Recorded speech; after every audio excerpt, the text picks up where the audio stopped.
Welcome to the Hey Chaplain podcast. My name is Jared Altick, and I'm a chaplain with the police department. This podcast exists so that cops can hear encouragement from other cops so that you can be a wiser, healthier person. From the LAPD to Scotland Yard, the guests on Hey Chaplain are giving you the wisdom gleaned from their experience so that you don't have to learn the hard way. Today we're talking again to Jonathon Westbrook from episode 11. But now, 2 years later, Jonathon is running for a seat in the U.S. House of Representatives. Because he's making a first-time run for Congress, I wanted to put his story in front of you to give you a glimpse into the process and to talk about what it means for a cop to run for public office. I know that a lot of you can follow this same path, and maybe you should. But before you do, please listen to Jonathon talk about the reasons why you should or shouldn't get into politics. Listen to what he says about matters of character and principle and values, because moving from law enforcement to elected office can be a great way to serve, but it can also undo you. Here's Jonathon Westbrook. Jonathon, how are you today? Doing great. I'm glad you're here today. I'm glad you're back. Yes. Yeah. It's been almost exactly 2 years since I had you on the show. It has. Yeah. Oh, wow. Time's flying by. Yes. Yeah. I'm just glad you're here today. I want to tell you a story. Before I really met you, this was, maybe 6 years ago, I was going into the police station as a chaplain, and I was asking questions because I didn't know. I'm like, so what is a PIO? I don't know what that is. And they're like, oh, that's a public information officer. They work in the chief's office. I'm like, well, who are they? And they said, well, one of them is this guy named Westbrook. He's great. He's going to be our congressman someday. And I thought, oh, wow, that's flattering. And you don't hear a lot of, this is from a senior like commander. And I'm like, you don't hear a lot of really flattering things directed at the officers from the senior most guys. And I didn't know who you were or, how old you were or anything like that. So I was like, wow, that's a really flattering thing to say. And then I got to know that commander a little bit better. And I thought, boy, he and I actually have a lot in common philosophically. And I'm like, oh, so if he thinks this Westbrook character might be, a mayor or a congressman or somebody someday, I mean, boy, I'm going to pay attention. Well, then I met you, and I think you called me for a death notification or something like that. And then we had a couple other run-ins, and were able to work together a few times. And I think his assessment was a good assessment. Wow. And that was before your White House fellowship or anything. Yeah. And so yeah, people have had their eye on you, thinking that you might be someone they'd be willing to vote for. That's a blessing. Let's hope I'm hoping those things come true. Yeah. 2 years ago, I asked you what was in your future, and you said, I don't know. I'm still trying to digest that year I spent working at the White House. Well, here we are 2 years later. Tell me what you're up to. Yes. So 2 years later, after the White House Fellowship, through prayer, consultation, and a burning desire to serve, I am now officially a candidate for the 3rd Congressional District of Kansas. And so I am running for Congress to represent for U.S. Congress. Yes, wow. U.S. Congress. Yeah, and see, I can't vote for you because I'm on the other side of the congressional line. Yeah, they just redrew the lines. Yeah, I know. I'm in the wrong district. Yeah. But that's okay. I'm still really interested in what this run looks like because you're a police officer. How do you get started on this journey? And I'm really interested in what advice you have for other people, who are police officers that think that, I could run for mayor or county commissioner or whatever, but I wouldn't know where to get started. Well, you're the trailblazer.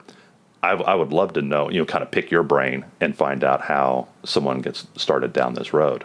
So, yes. I would first say, find your why.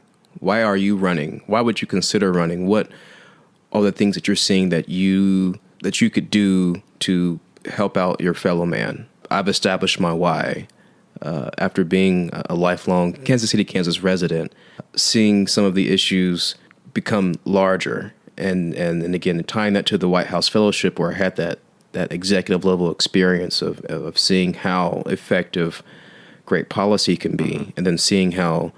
Well, your year straddled two different administrations. Yeah, so I had the opportunity of working for two different administrations. That's I guess two feathers in my hat, so to speak. That but you could see the contrast. Yes. And what happens in Washington and how it affects us back here in Kansas City. And I think everyone can see when you've got good policy and good leadership, and then when you have I wouldn't say bad policy, but you have ineffective policies and ineffective leadership that will trickle down into our everyday lives. Mm-hmm. And so having that front row seat to see that, again, I worked for two different administrations, so I'd watch all the major news outlets. Yeah.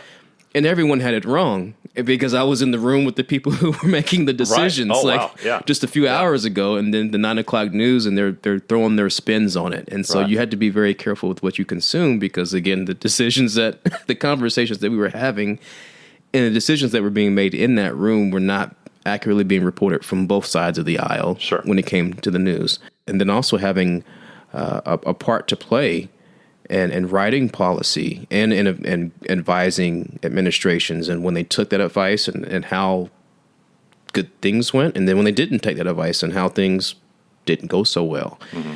And so to go back to your question, I would say establishing your why before you even step out there. The reason I want to serve is because I've been blessed with the opportunity to write policy in law enforcement, good policy that address the issues of today. Had the opportunity to work on policy, advise on policy at the White House. I mean, what a blessing. And then to come back and so you'd be engaged in the community at the ground level. Those experiences aren't what we see in a lot of our politicians today. And that's something that I want to take advantage of. And I believe that God has blessed me with to be able to serve the people of the 3rd District. And so that's my desire, is to serve. What are bad reasons to run? I would say for the limelight would be one. That light will expose who you are as an individual. If you're a person of good character and standing, then, let the light shine. But if you're not, that will also be exposed as well. We don't need Napoleons out here, in a way, that are consumed with power. Like egomaniacal kind of, and unfortunately, we see that. We see that every day. Folks that are driven by ego, folks that want to get the limelight. When you are blessed with a position of power, I mean, that's a great responsibility. Mm-hmm. Yeah, I would say those are reasons not to run. Yeah. And then if you can be self-aware of who you are as a person and keep those things in check, because we're creatures of habit. We're all a little prideful in some way, form, or fashion. We all want things to go our way. We all want to control things. Yeah. And it can be difficult. However, it is possible, again, if you're self-aware, self-conscious, and your heart's in the right place when you're going towards that goal of running for an elected office. Yeah, I think that's part of the reason people have a low opinion of politicians is because they don't trust that they've made that a self-assessment, that they have good motives. They are at least suspicious of whether or not those people running for office have really done that work, and whether or not they have that kind of character. And so they just assume the worst. I like the idea of a cop running for Congress, but one of the problems with cops is that almost every cop I know is not independently wealthy. So where do you even start? I mean, there's people out there who have money or who can raise money. Mm-hmm. Do they come find you? Do you have to go find them? How does that work? Yeah. So luckily for me, I was blessed to form several relationships back out in the East Coast. And their primary objective is, bringing in a good candidate and working with them and making those relationships and connecting them with the fundraisers and connecting them with the people who do have the resources to give to a candidate to be effective in raising money. So yes, that fits me to the T. I am the law enforcement guy who's been doing pretty well in life, but not as well as some in other industries. And so now I'm relying and building those relationships with that team, with the community, both locally and across the nation, to bring in the resources and bring in the funding to make this race happen. The team, we work together. We call folks. We have meetings with folks throughout. Ideally, we want to meet with folks here in Kansas. Mm-hmm. I want to work and understand where you're coming from to get your support, both through a vote and also financially. And so it's spending time in the morning making 3 or 4 hours worth of phone calls. Yeah. I've made so many phone calls reaching out to people. You believe in yourself. How do you convince those people, the people who are part of the political machine, part of the fundraising machine, people who are just big donors? How do you convince them that you're a good bet? Yeah, great question. Sharing your experiences and showing folks the experiences that you've had that make you credible. That's the key, I believe. Showing others that you are able to handle and take on those challenges that you'll see, whether it be a school board position or even president of the United States. You have to share your story, you have to share your why, and get folks to buy into it. Yeah. And that can't be fabricated. I mean, it has to be a genuine thing. And when you look back over your life and see how God has placed you in this position or that position. What makes a cop a good candidate for public office? Why a police officer? Why would I pick a police officer? Now, I'm biased. I would pick a police officer, but why should the general public pick a police officer over somebody from a different industry? Yeah. So, and I love that question because it's something I'm surprised more folks in law enforcement don't get involved outside of just the law enforcement career. Yeah. We are exposed to so many issues. Mm-hmm. The issues of drugs, the issue of education. Those are the two big ones because when we've got drugs, we've got crime. Throughout the 16 years of law enforcement, seeing that, you know what, if the folks in this community don't have access to quality education, if these children aren't performing and they're not graduating, then they're staying in these areas and not getting good jobs. So how are they going to supplement their income? Well, usually it's through something illegal, which gets the law enforcement involved. And cops see that. Yes. Yeah. We see it every day. Yeah. When we see households that aren't together and you see the youth, there are some alarming numbers where you see single parent households and nothing against single parent households, but there are numbers that are attached to some of these living conditions where there will be higher rates of drug abuse, alcohol abuse, sex abuse. All these abuses involve law enforcement as a solution. Or after these things have occurred, law enforcement has to get involved. Right. And it's not just hypothetical. A police officer has been there. They have seen it. Yeah. They've been inside those homes. They have dealt with and talked with those people involved at every level, perpetrator and victim and everybody in between. They've seen that. Yeah. To answer your question about why would a police officer be a great candidate for any elected position, again, is because we're seeing firsthand the issues when they flourished, when we're seeing the fruit of a deeper root. And so from my experiences, I've talked to some of these victims, I've talked to suspects, I've talked to folks in the community, and it's like, well, you know, there's been several guys, you know, I drink because my dad wasn't in the house. You know, I'm in this abusive relationship because, you know, my dad wasn't there, or this happened to me when I was young, or I'm depressed. And these are again, these are the root issues now that we're getting a chance to see. And these are just in casual conversations that we're having while we're on the scene. Mm-hmm. However, you know, we'll throw every resource that we have again at the fruit of the issue. Right. But we haven't addressed the root. Where again, we've thrown all these resources, and then we're wondering why hasn't things changed? Mm-hmm. What's happening here? Why are we not getting a hold of this? Well, it takes those encounters again at the school board level, at the state level, you know, city level. Those are some very powerful positions that law enforcement should be in, and for us to give our viewpoint and what we believe will work for the. And again, because one part of town will definitely be different from a different part of town. And of course, one city will be different from another city. But there are some commonalities that law enforcement officers have an opportunity to see. And by the grace of God throughout the years and throughout my career, where even in mental health, where we just used to put people in jail for 3 to 6 hours and hope we didn't see them again by the end of our shift. Right. Whereas now we have the resources to put them. Instead of taking them to jail, you would maybe take them to. We can take them to the hospital. There are resources and facilities there to now assist those who are in crisis, and that reduces the amount of time that we're spending with them, and it gives those folks the resources they need to address those root issues. Mm-hmm. Yeah, there's a kind of a way to work smarter rather than harder. Yeah. Can you keep working and still run a campaign at the same time? How are you managing that? It is very possible to still do your job in law enforcement and run for an elected office, but you have to find that balance that work-life balance. I've made the decision to work overnight for several reasons. Number one, it allows me to be there for the children during the day. Okay. Getting them to school, picking them up from school, making games and practices and things like that. Yeah. This also allows me throughout the day to make the social events that are necessary. When you're a candidate, folks want to see you. They need to see you. Mm-hmm. They want to hear your platform. They want to see you out there. And so that you also can't do that while you're working. Exactly. That's probably one of the rules. Yeah, right? there are several hard written rules, and each place is different. The restrictions are you can't do any politicking on duty, and you can't use your official title. I can't walk in with my official title, say, hey, this is who I am, this is my title with this agency, vote for me. I can't use my title in that form. So I can let you know what I do. Right. For me, throughout the day, I'm Jonathon Westbrook. Mm-hmm. Overnight, I have a professional job, but during the day, I am citizen Jonathon Westbrook that's running for Congress, and I like that.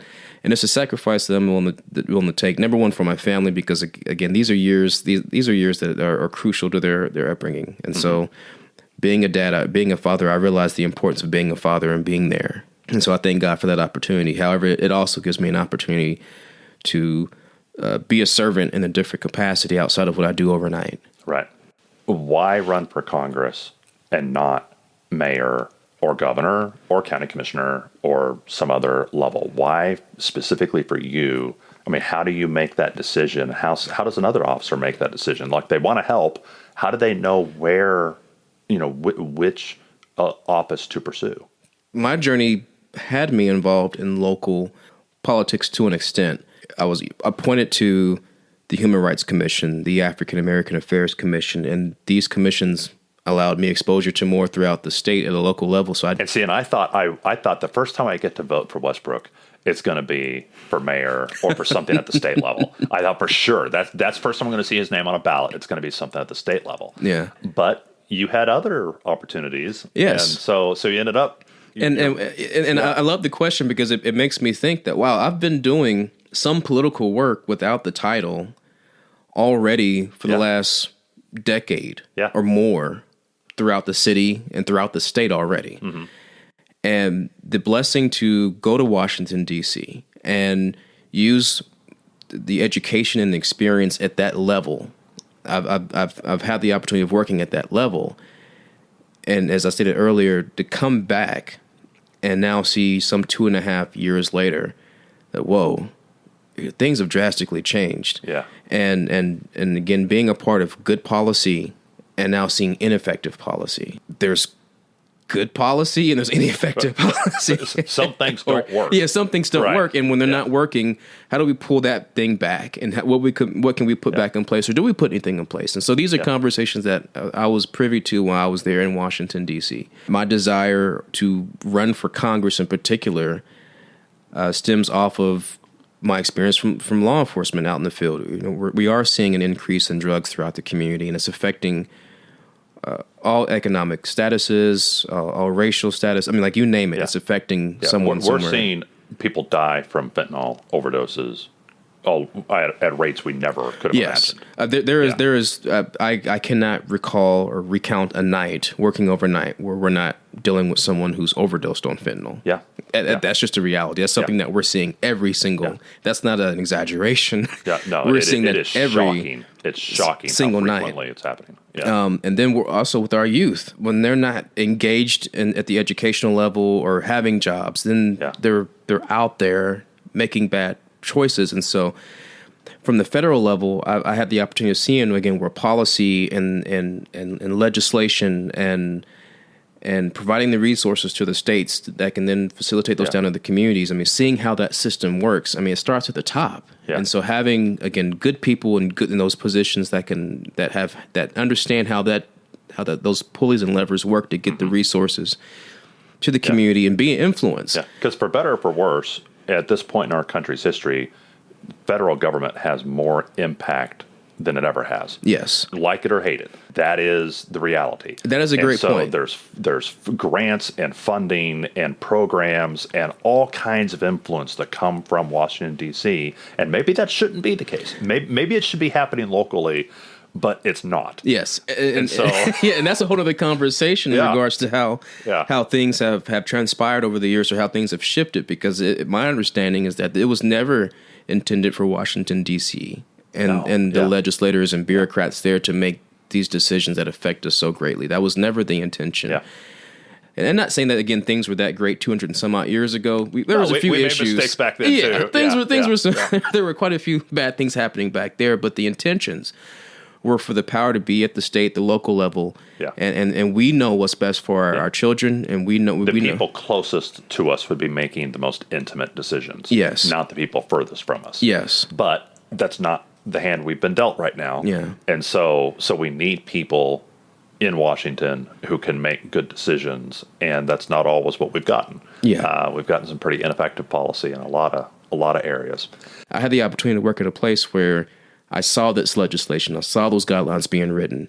And I've seen good legislation, good policies, and I've seen ineffective. I've seen just flat out bad stuff coming out of Washington, D.C. Mm-hmm.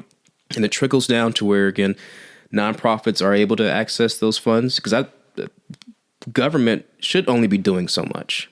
Government shouldn't be addressing fatherless homes or single-parent homes. That's more of a community issue. Yeah. Well, how can we empower the community to address those issues? Sure. Or small businesses, for an example. Where, again, federal government should have very little. I mean, federal government benefits when our small businesses are flourishing. So government, hey, back off of our small businesses and let them flourish. Don't put a bunch of red tape that just squashes those entities. And so, let me ask you a question about platform. You have convictions. You have things you saw as a police officer that you think, hey, this would be a smart place to put our money. This would be a smart place to put our energy. But when you get into this, there's going to be powerful people who say, well, yeah, but we want a candidate that represents A, B, and C. How do you do that dance?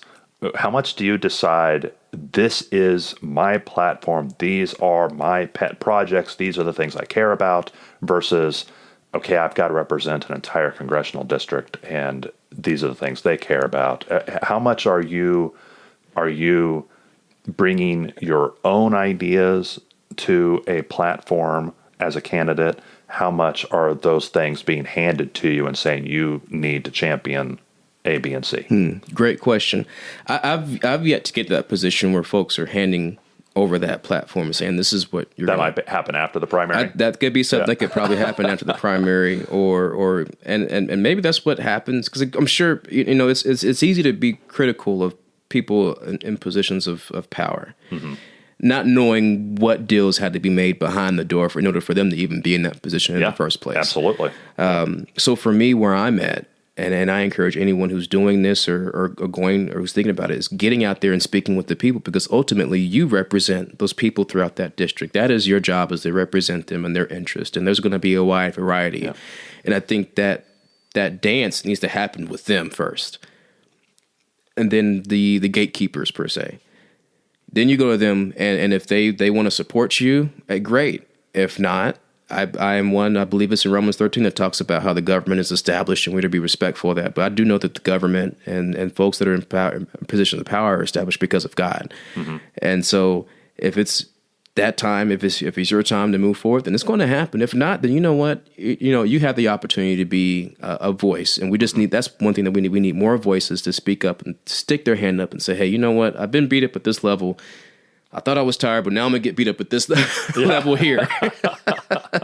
But being that voice, and you never know what lives are being changed. You never know who's watching. You just never know what good work, what seed is being sown that someone else can come behind, water it some more, and it flourish.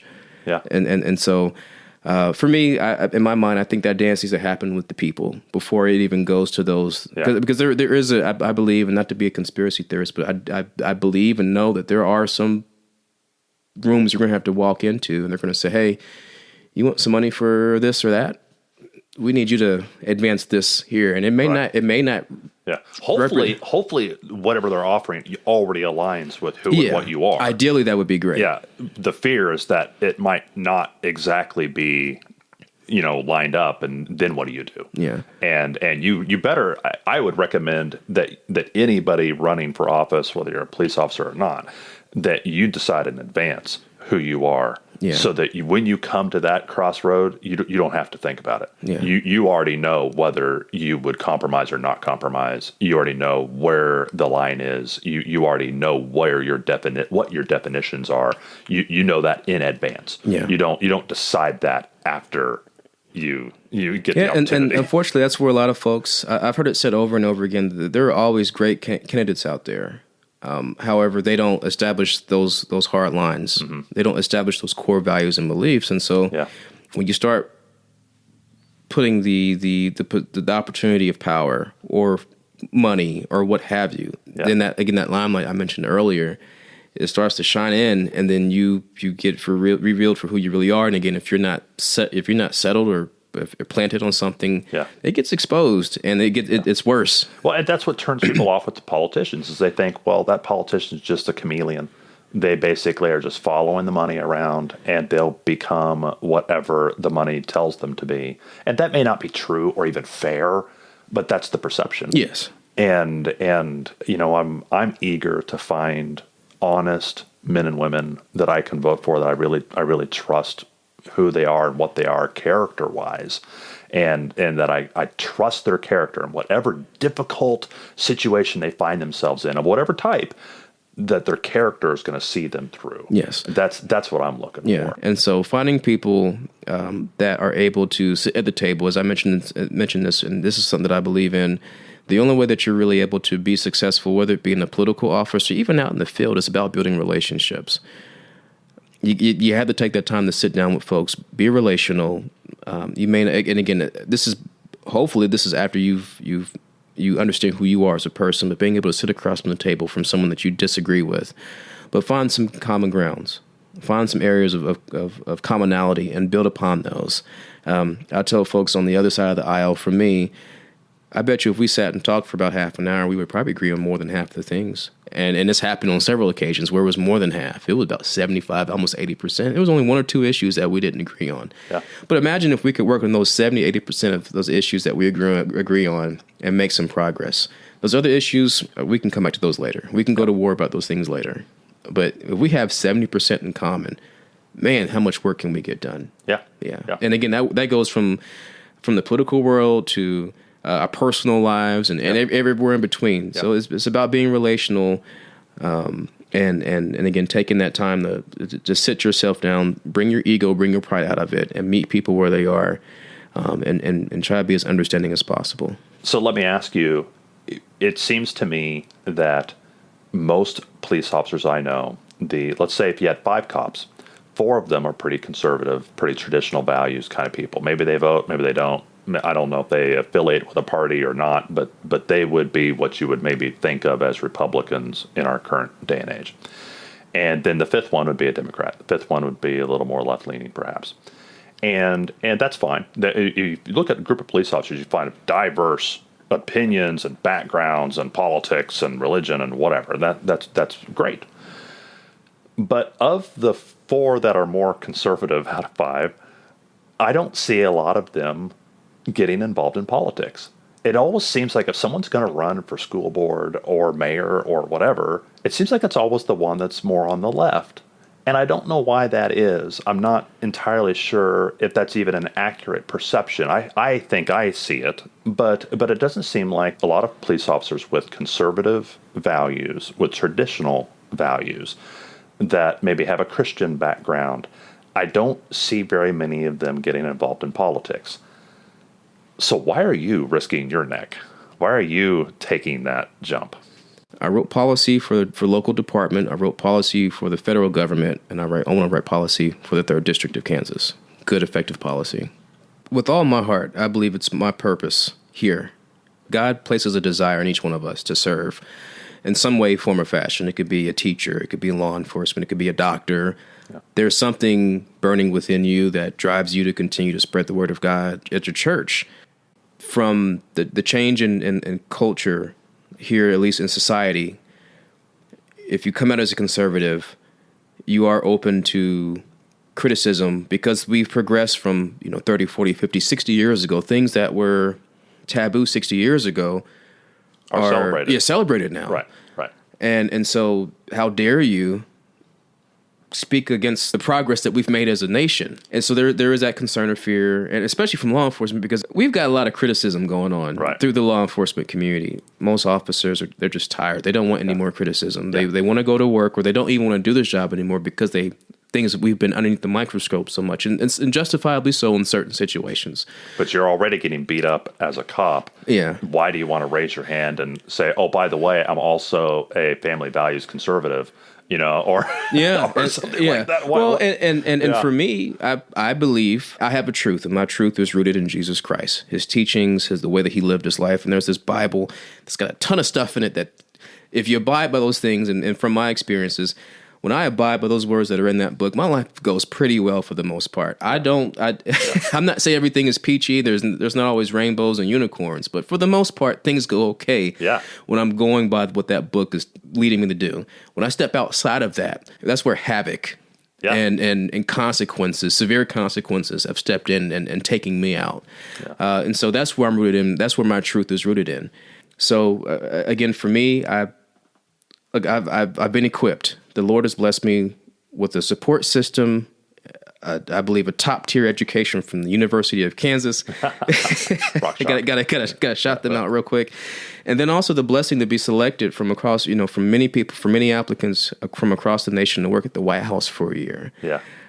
I almost feel like it's a sin not to do something with that. Yeah, not to use that. Not to use that. And then the other experiences where I being appointed by a governor to serve on commissions that put me back in the community to work at the local level. So, when folks ask me, why not run for a local position? Well, I've been doing that work for a year. By the grace of God, I've been able to do that work in the community throughout the year. And I didn't post it on social media, and I didn't flaunt it or whatever. I just did the work, and that was that. You're not eliminating anything from your future. Oh, no. You're not intending, like, let's say you win the election and that you become the next congressperson for the 3rd district in Kansas. Then you're not intending to do that forever. Oh, no.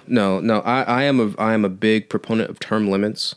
If given the opportunity to serve in that capacity, give me a term or two to be effective in the areas that I know that I can make some change in. And let me get out the way for someone else to come in and do something else. And you can go on and do something else. Go do something else. There are plenty of opportunities. So I might still get to vote for you on a state level somewhere. Again, 2 years ago, 4 years ago, I never would have thought I would have had that opportunity working at the White House. And then 2 years later, I didn't know what I was going to do 2 years ago when you asked me what's next. I didn't think that I'd be running for Congress. I didn't think that, but here we are. And so 2 years from now, we're sitting back in this office again. We're having a conversation as to where I'm at or where the Lord has allowed me to be. We'll see from there. But no, I'm not looking to be a lifelong politician. I think we've had plenty enough of those, and that's where some of our stagnation has occurred in regards to progress, both at the national level and the local level. Again, big proponent of term limits. We just need more people. And I don't know about you, and being a chaplain with the department, if you have the opportunity to meet some of the people who represent us.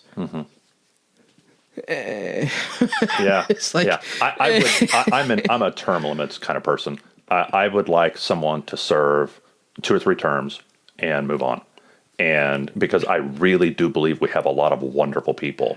But being in one position of power for too long is gonna be bad for most people.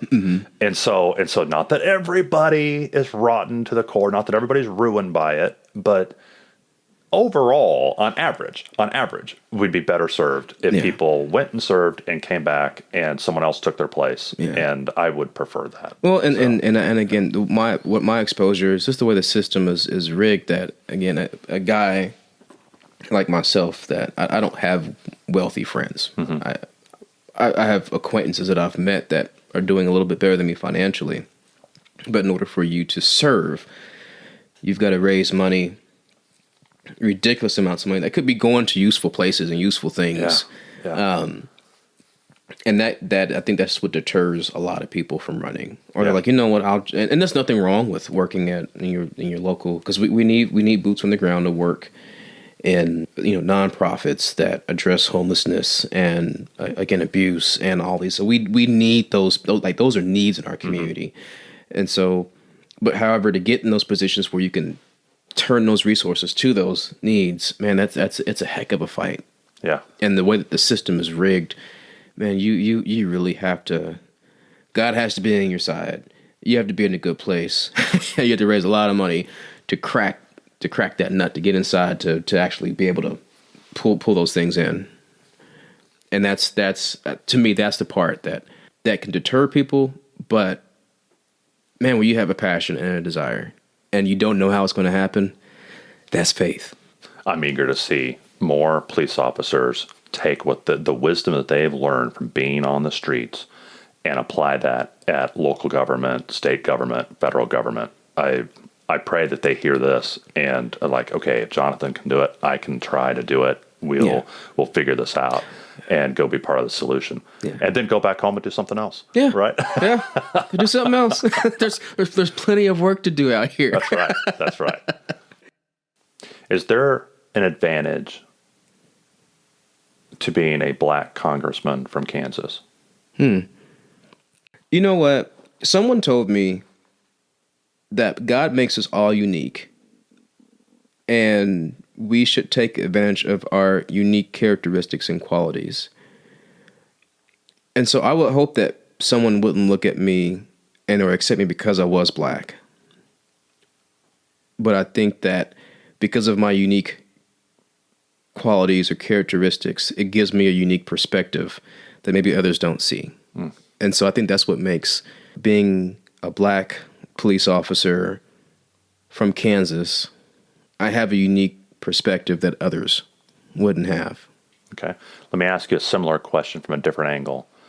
In talking to you, I know that you are not in favor of dividing people up by labels, but you have several labels.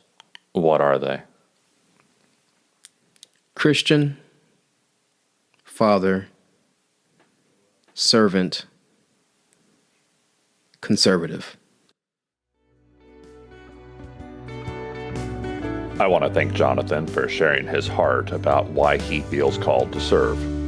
He has a long road ahead of him, and he'll have a primary to get through before he runs in the 2024 election. Listen in to future episodes, and I'll give you an update on his progress. Who knows? Maybe a future episode of Hey Chaplain will be recorded in Washington, D.C. The views expressed here are the personal views of the host and our guests and do not necessarily represent the views of any law enforcement agency or its components. If you like this episode, please share it with a cop or someone who loves a cop. Thank you for listening to Hey Chaplain, and thank you for supporting officer wellness. And as always, pray for peace in our city.